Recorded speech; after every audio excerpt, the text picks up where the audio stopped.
How's it going, you guys? So today is October the 11th, 2021. And unless, of course, I got my today's date wrong, in which case that would be very embarrassing. Well, not really for me, because I don't really get embarrassed. But I believe it's freaking October 11th. Damn it. So, right now I just finished up my first actual run, I guess, in quite some time. I'm currently getting back into fighting shape is basically the mentality. Am I going to be competing soon? I'm not going to say that, although I would like to compete at what is it, Submission Underground? Is that what it's called here in December? But at the moment, I'm nowhere near in fighting shape, and my training has not been nearly as consistent the last couple weeks as I'd like it to be. And despite everyone else, acting like, oh, training is just, or tournaments, competing in tournaments is just good training or some nonsense. Well, it's not nonsense, it's true, obviously, but I'd rather be prepared. I'd rather know that my training coming into competition is sound, rather than just jumping into competition and being like, yeah, here I am, it's a great experience. So with all that being said, I'm currently getting back into fighting shape, which means a lot more running, a lot more freaking conditioning. If these tiny bugs don't take me out in the process, which they won't because I'm a freaking machine. I'm not a machine yet, but after I'm done with the next couple months of intense training, getting back into fighting shape, I will be a machine, right? I'll be the wrestling machine, the jiu-jitsu version of Kurt Angle, without the broken neck. Anyway, so it means a lot more conditioning, a lot more running, a lot more rowing on the Concept 2 rower, more Metcons and circuit training, and all of my strength training is going to be RPE based, which for those who don't know, it just means it's going to be based on auto-regulation for that day, rate of perceived exertion, okay? And I'll talk a little bit more about that here in a bit. But yeah, so last couple months of training has been just not going in according to plan. This has not been good enough for me to be in competition shape. So, starting today, I am officially getting back into fighting shape. I know I already said that like a million times. Look at that beautiful deer right there. These deer just want to get eaten. Where'd the deer go? There it is. Just wants to get eaten. But anyway, today's day one. It was a very lazy day. Right now I just finished an easy interval run, and that was approximately 17 minutes and 20 seconds according to my interval timer. 30 seconds of light running, 30 seconds of walking, okay? And just over and over again for 2 sets of 9 with a 1-minute rest in between the 2 9-minute sets. So, I haven't really done intervals like that since my last training camp for my kickboxing competition. And I must say I really enjoy them, especially when they're nice and easy like that. Now the difference is when I was getting ready for my Muay Thai tournament in 2019, I didn't have as much time. And so I was just kind of like doing sprint intervals and hill sprints and going balls to the wall, and all of my sparring was just balls to the wall. And I actually walked into my fight concussed, actually, because my training partner, my best friend at the time, well, he's still my best friend, but at the time, we decided to do super hard sparring, like literally 1 week before my comp, to really, our thought process was to simulate the intensity of competition. And I think I actually got more concussed from that one sparring session the week before than I actually did in my fight. Anyway, so yeah, obviously Jiu-jitsu is so much different than that. We're not going to be getting concussed unless someone accidentally knees me in the head when they pass my guard and move into side control, and that happens all the time with white belts. So anyway, yeah, so a lot more interval running, and I'm going to focus mostly on just building my base for now, and that's going to be the main purpose of running at the moment, building a really large base. And what base building really is, a foundation of easy training to build the mechanistic foundation in which harder training rests upon. Because all of my harder interval conditioning is going to come mostly from live sparring and jiu-jitsu training, which I'm planning on doing at least one session every single day, including weekends. But at the very least 4 times a week. 4 days a week, ideally at least 5. And obviously that always includes sparring, usually about 40 minutes. So that's usually like 4 or 5 minute rounds or something like that. Sometimes more.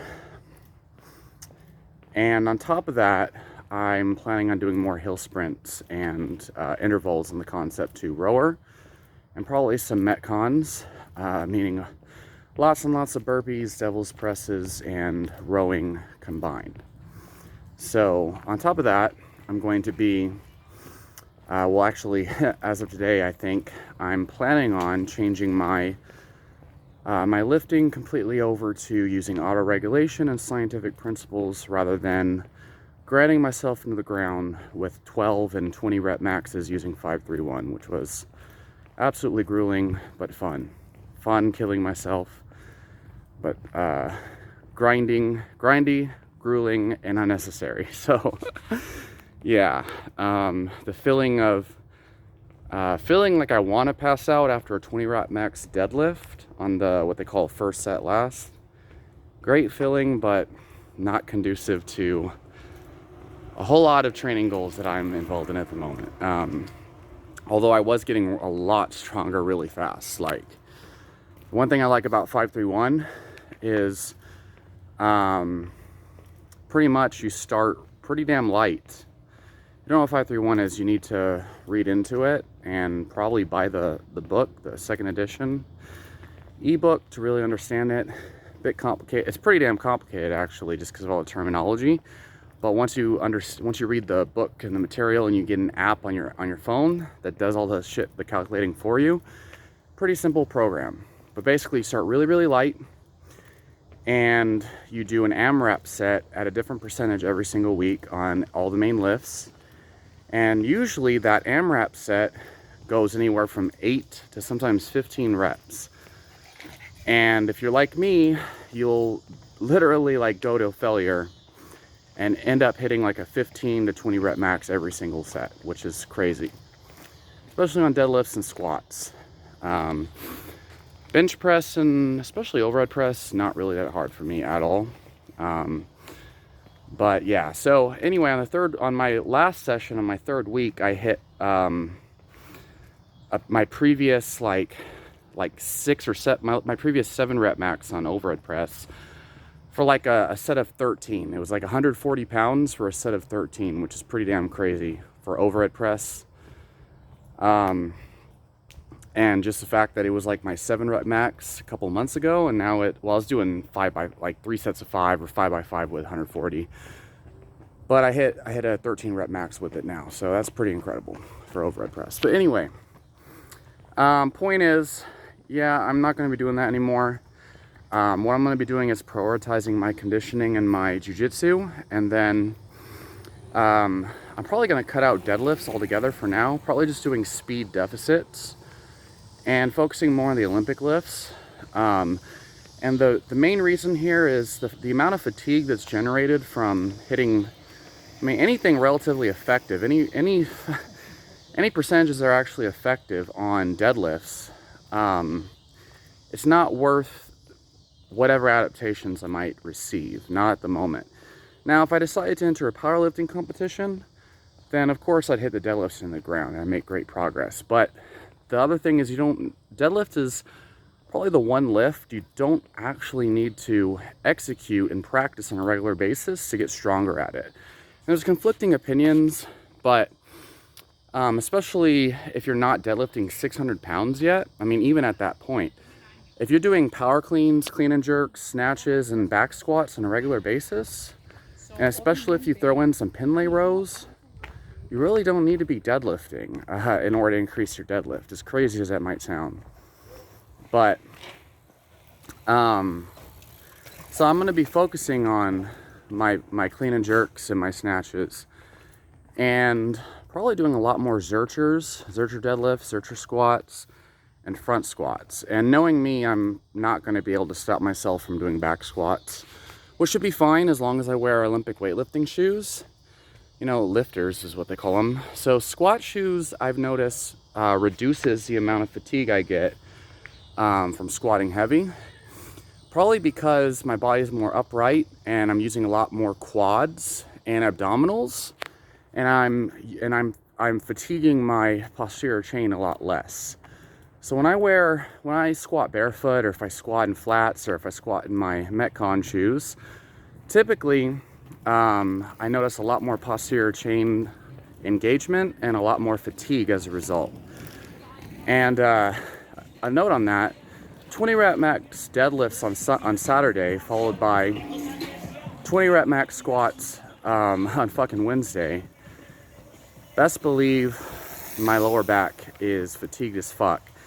And if you put on top of that grinding out round after round and jujitsu, you all right? My God, careful there. We're trying our best here. Yeah, that's scary. We're just gonna Yeah, she brings a new meaning to killing it, that's for sure. Damn near killed herself. We're good now. Alrighty then.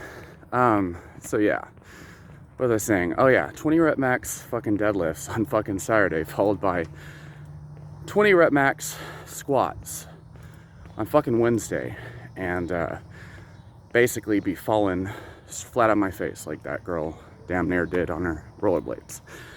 Pretty intense. Pretty freaking intense. And then if you throw on top of that all the rolling I do in jiu-jitsu, the constant sparring, essentially my hip flexors and my hamstrings are killing me for pretty much the entire week. So what I feel like is, yeah, crazy enough, my reps are going up, my lifts are going up every single week, but I feel like absolute garbage when I'm rolling. So I'm planning on auto-regulating my lifting and just focusing entirely on my jiu-jitsu and my conditioning going forward. So we'll see how that is.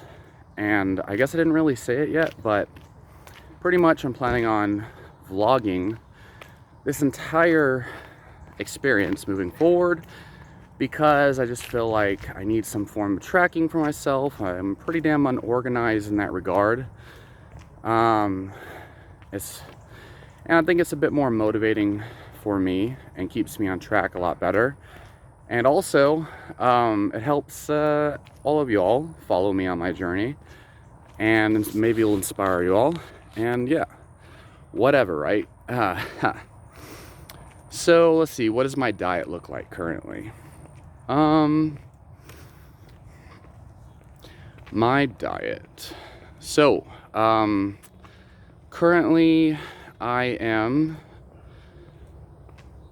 have been the last couple days experimenting more with drinking milk and adding cheese back in. But I'm planning on cutting that out, most likely, just because it seems to cause sinusitis and inflammation of my nasal path, my respiratory system in general, it seems. But it seems to just close up my nose, which is strange. But I'm not sure yet. But without a shadow of a doubt, I'm going to stick to my 2 pounds of meat a day. Lots more eggs, most likely. Organs like liver. And considering adding back in cruciferous vegetables and things like that. Just, I don't know why, but just because I feel like it. And then some berries as well.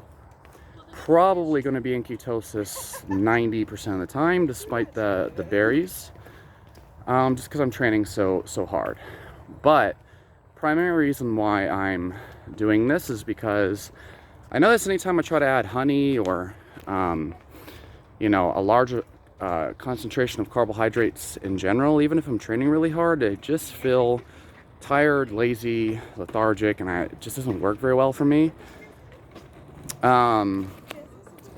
But typically low glycemic load, berries and fruits, along with non-starchy vegetables, and mostly lots and lots of animal protein, I do freaking amazing with. So that's going to be the base of my diet, as you know, it's always been for years now. And then after a while, I'll probably remove the plant foods and go from there. But just for now, that's kind of what I'm feeling. But I'll keep you all updated on that. And then, of course, every morning I'm still taking cordyceps. I'm still taking black maca, 10-to-1 concentrated extract. What else? And pretty much the majority of the supplements and the herbs and things I mentioned in the last video.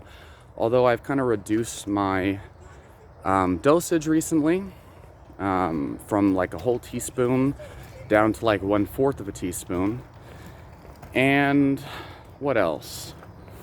Oh yeah, I added rhodiola extract in recently, which is 250 milligrams in the morning is what I'm probably gonna move to.